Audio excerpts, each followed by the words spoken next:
Hi there, Unity of Walnut Creek. It is such a pleasure to be back with all of you again, one of my favorite congregations, because I have a number of old friends in this congregation. And I want to thank you, Reverend Kristen Powell, for your very kind and generous invite to speak with all my friends at Unity Walnut Creek and about my favorite topic, which you all know is love, because my handle is Your Modern Love and Relationship Doctor. So the title of our talk today, I think, says it all. We're going to be talking about, and I'm looking at my notes because I want to say it just right, the magnificent power of love. Now think about that. When we think about love, we usually think of an emotion that's, oh, I'm in love with you, or I love you. But do we think about it as a power? Now, in fact, love is one of the 12 powers of the heart. And the trifecta of the heart is love, wisdom, and truth. Now, truth without love is brutality. One of my sisters used to say to me, well, God loves the truth, so I have to tell you the truth. And she'd say something really, really mean. So when I started studying spiritual principles and it said truth without love is brutality, I went, yeah, I think I know what that means, and you might as well.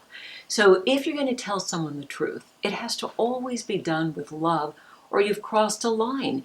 But what does it mean to bring love, wisdom, and truth together? Well, what is wisdom? It's love and truth blended.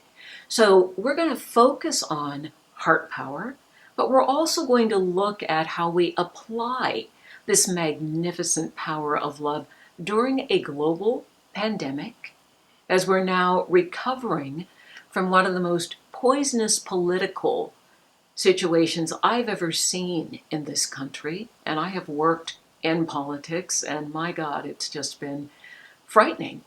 And on top of that, we have this massive movement for equality and justice, not just in the United States, in case you haven't noticed. It's happening in Brazil. It's happening across the African continent, where 3 dictators have been deposed. It's happening, of course, in Lithuania, in Russia.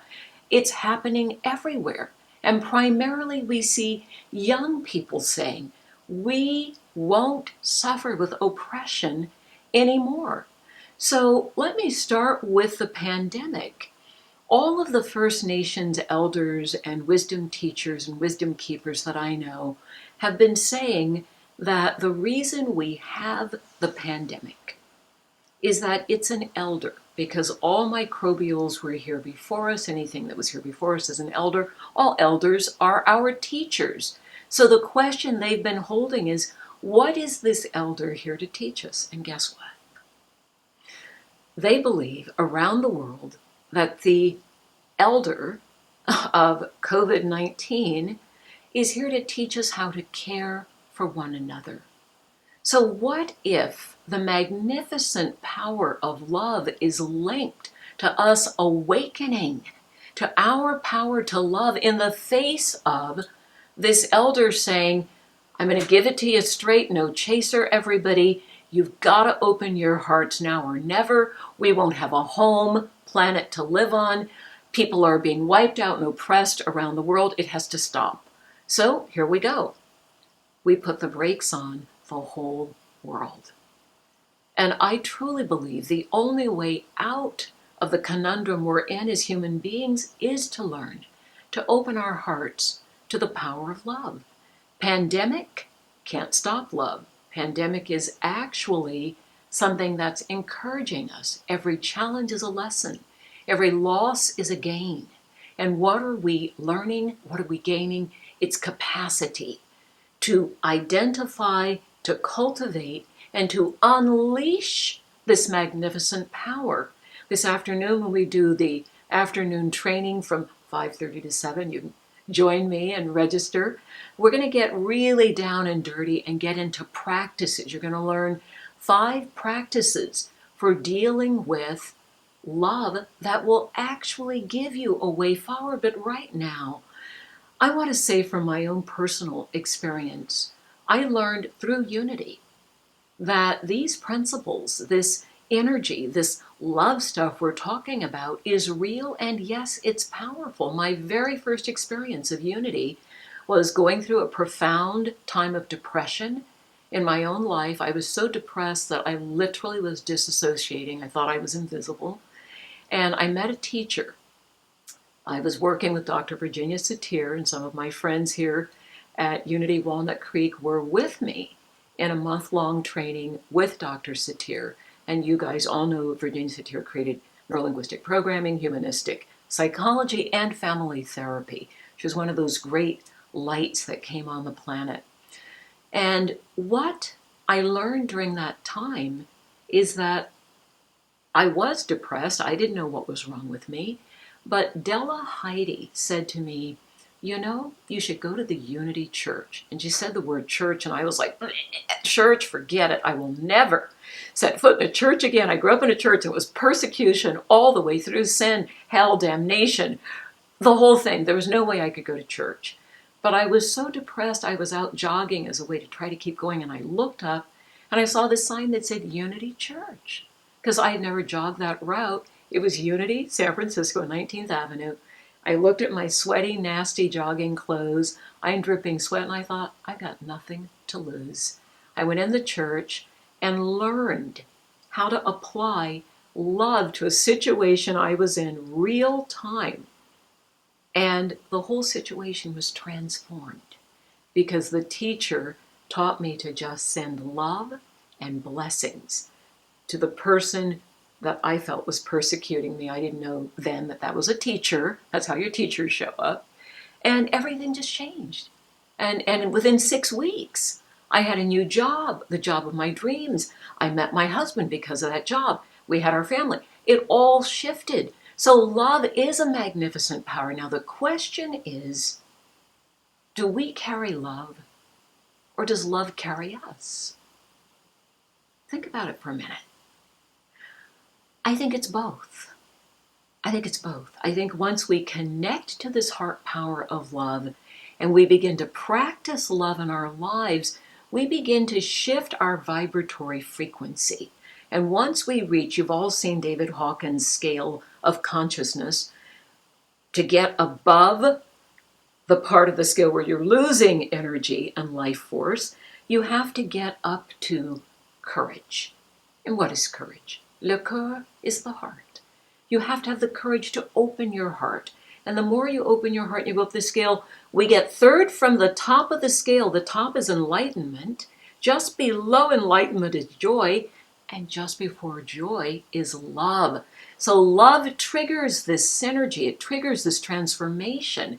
And it's a practice. It's not enough to say, oh, I love you.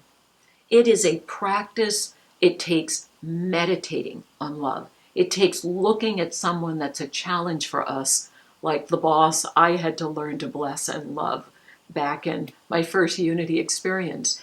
It takes so much intention to open the heart. Now, I want to do a very quick process with you. We'll do more later today where we can actually do practices, but I want you to take this one with you. Love, wisdom, and truth. The threefold flame of the heart. Now there's a little chant that says, balance the threefold flame in me.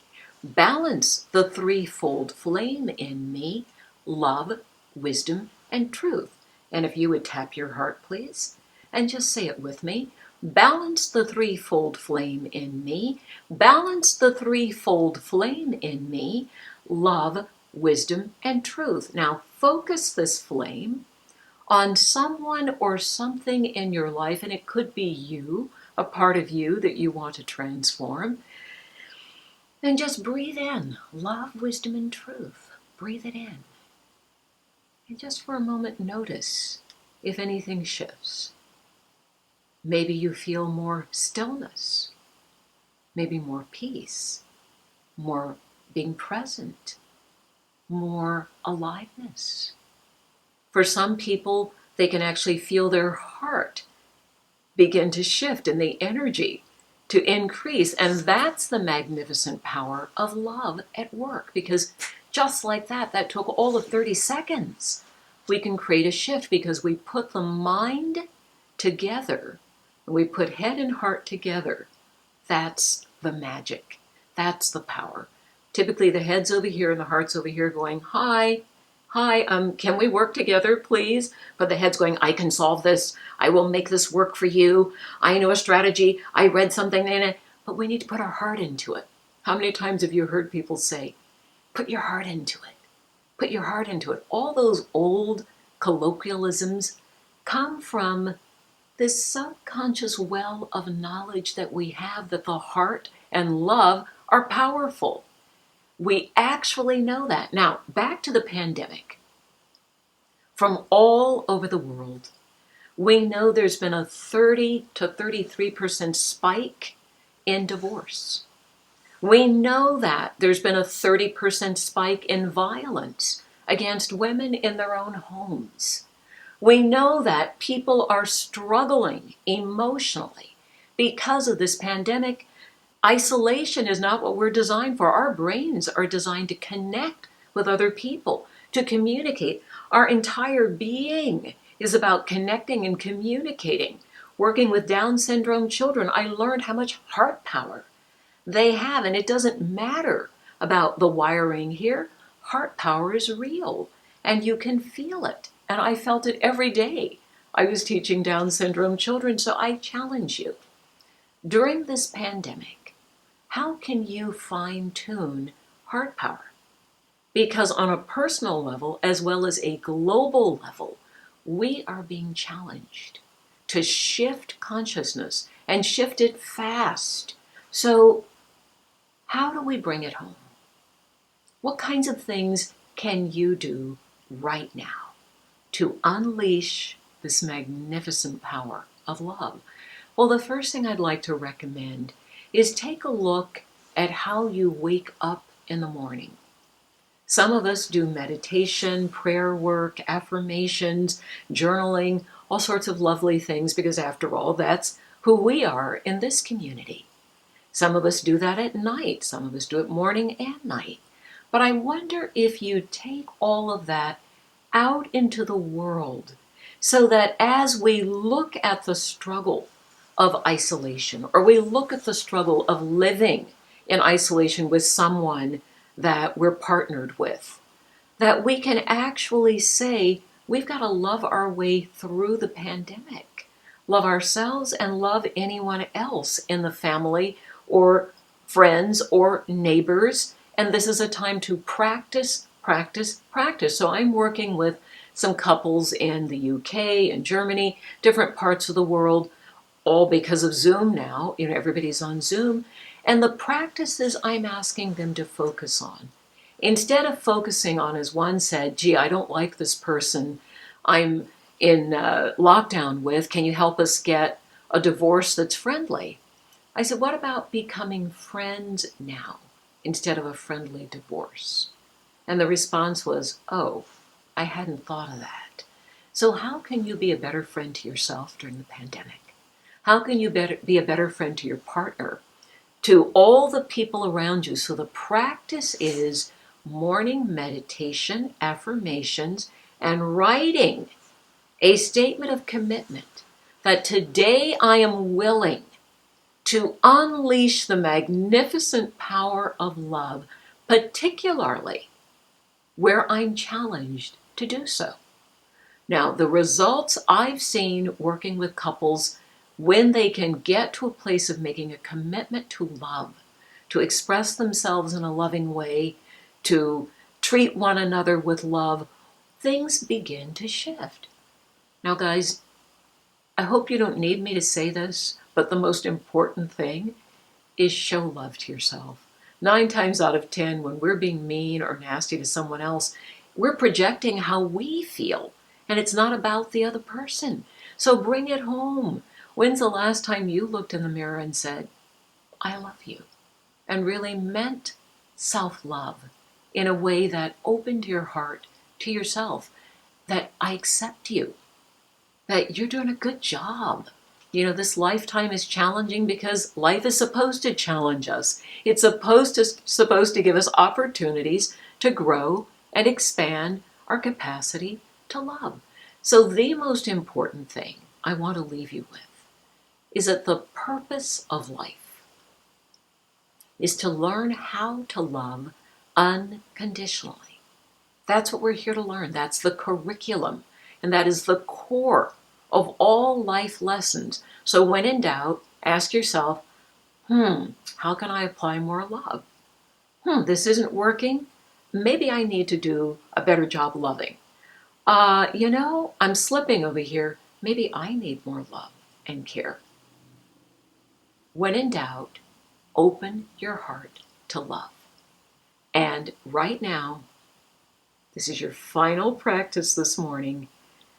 I want you to real time choose one person or one situation that you're going to put more love into.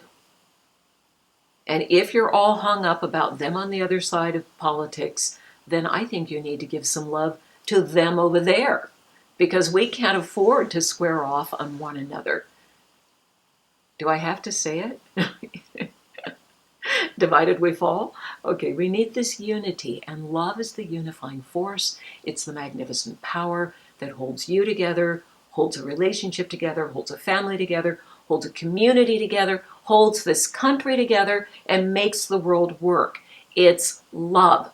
That's the greatest challenge. And the reason it's hard is that most of us don't get trained in how to love. We're born knowing how to experience love, but we actually don't get training. It's been my little shtick for years to say we should have relationship training and love training in school, starting in kindergarten, all the way through. So you are now sitting in the University of Love, sitting right here wherever you are, and I invite you to join me this afternoon for live from 5:30 to 7, the follow-on workshop, because I love Unity workshops. And let me tell you really quickly what we're going to cover this afternoon. We're going to be unpacking which end of love is up for you. We're going to look at the beliefs, core beliefs we've created about love and about our lovability based on what we learned. We're going to look at some of the things that may have been painful, like pain and abandonment. So this isn't for you if you're afraid to face some of those things and transform them with love. And we're also going to be practicing with that sixth sense. And the sixth sense is feeling. We can see it, hear it, touch it, taste it, smell it, and feel it. So we'll be activating quite a bit.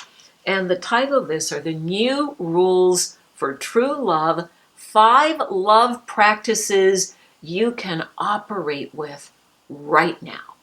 So if you're ready for the new rules for love, please, I invite you to join me.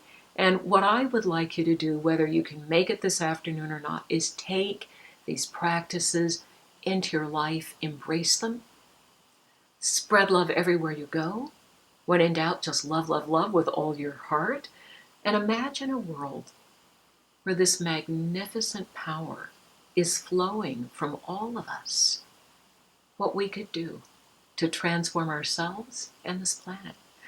So thank you, Unity of Walnut Creek. It's an honor to be with you, as always. Many blessings, and I love you all.